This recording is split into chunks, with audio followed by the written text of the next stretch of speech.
What's up, everyone? Welcome back to another episode of Kevin Prolix TV. And boy, do I got one for you. But keep in mind, this one is kind of a spicy one. So if you don't like that spicy stuff, you might want to click off now. Anyway, my wife said something that made me feel like I'd assaulted her.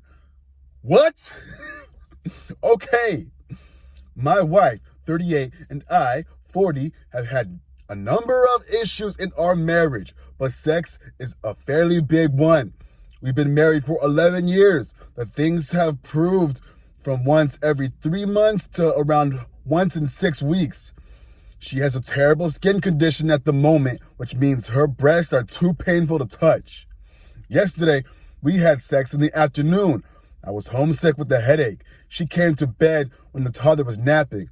I went to snuggle with her for comfort and accidentally touched her breast. She said, "That's nice," so I did it again. And I ended up playing with her breast. Okay. She said, "That's nice." Okay. Anyway, continuing on. She had about 30 minutes before she needed to pick up the kids from school.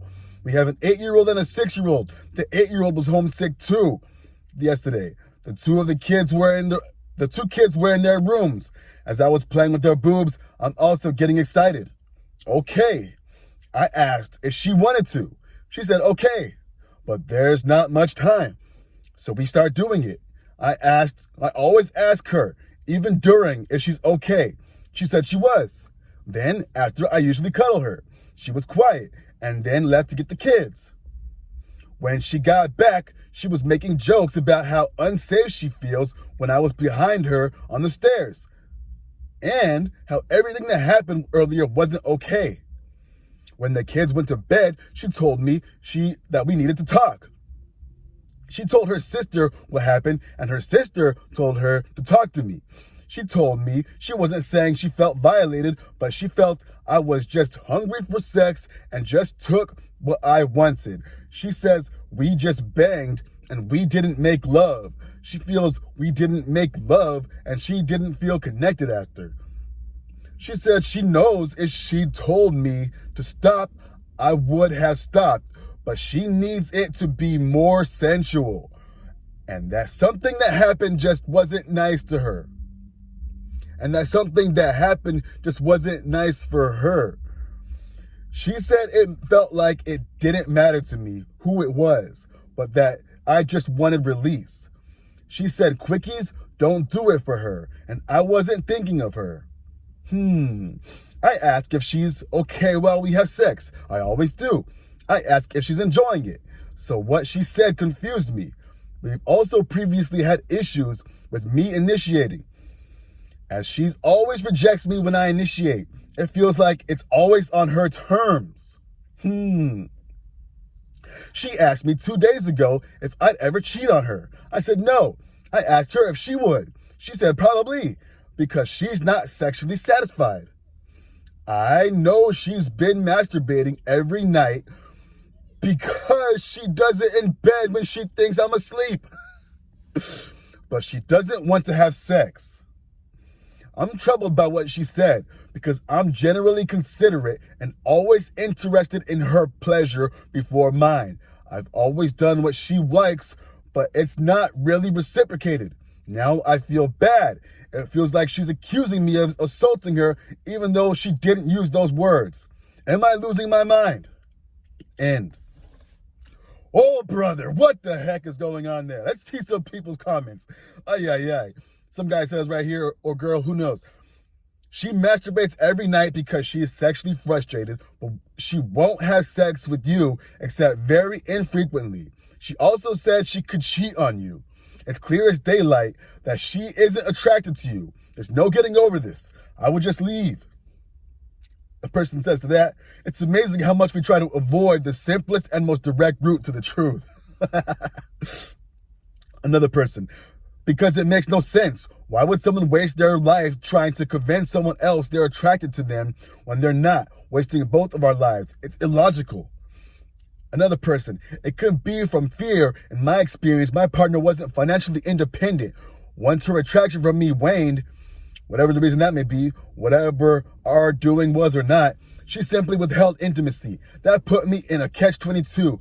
I won't force the person I love to be intimate if she doesn't feel like it. She just kept biding her time in counseling, saying she was attracted to me, but just not feeling sexual, and pretended we were working on it. Once she sorted out her stuff with money, she was out the door. I can forgive someone just losing romantic interest, but I can't forgive being used.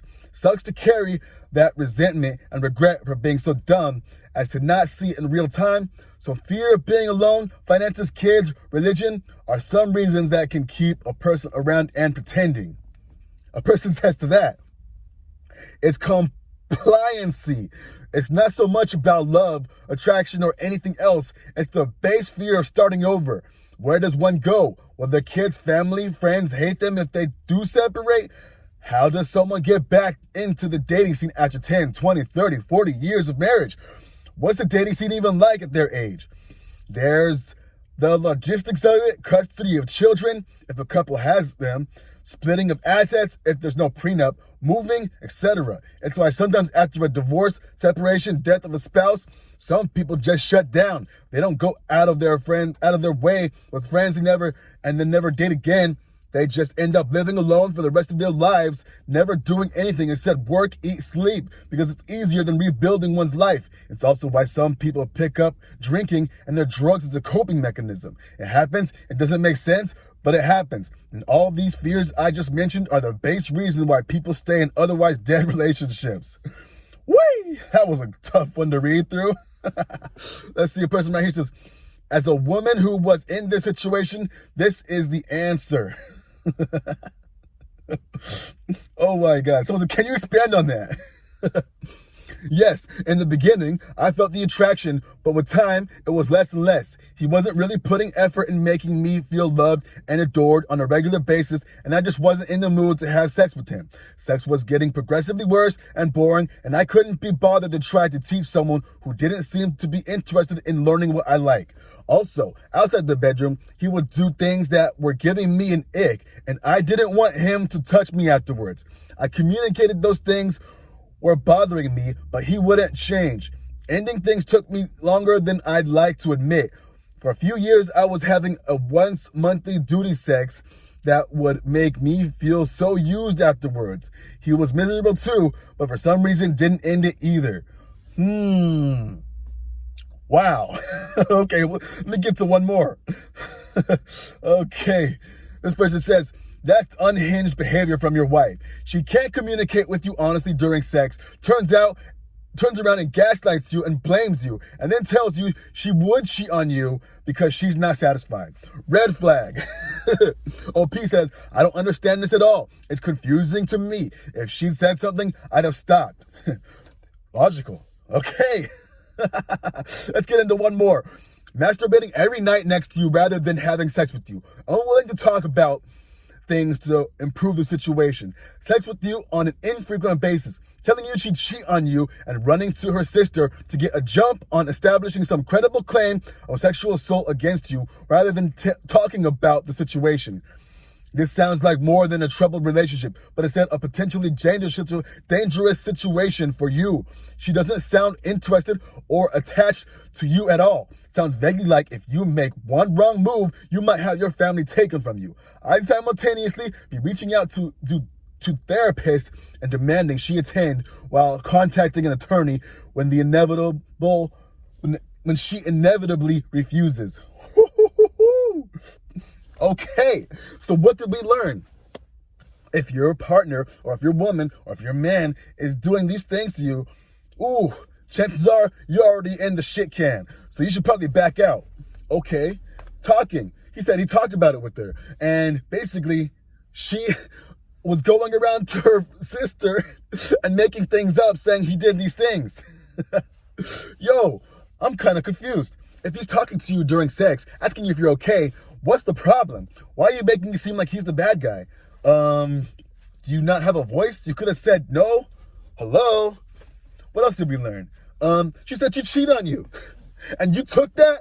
Oh my God. I would be running for the door. I'd say, okay, I wouldn't do that to you, but you'll do that to me. Okay, we're done. Go find that person that you would do it with, because obviously I'm not the one for you. I don't know about y'all, but this relationship is done for. And they got 2 kids. Ooh, RIP to them. Hopefully y'all can figure out some way to cohabitate, or not cohabitate, maybe separate and then co-parent, because this is gonna be a bad situation for them to look at. They're gonna say, hey, is this how a relationship is supposed to be? Mom and dad are like this, so maybe I need to look for this. Ugh, I can only imagine what those kids are gonna go through.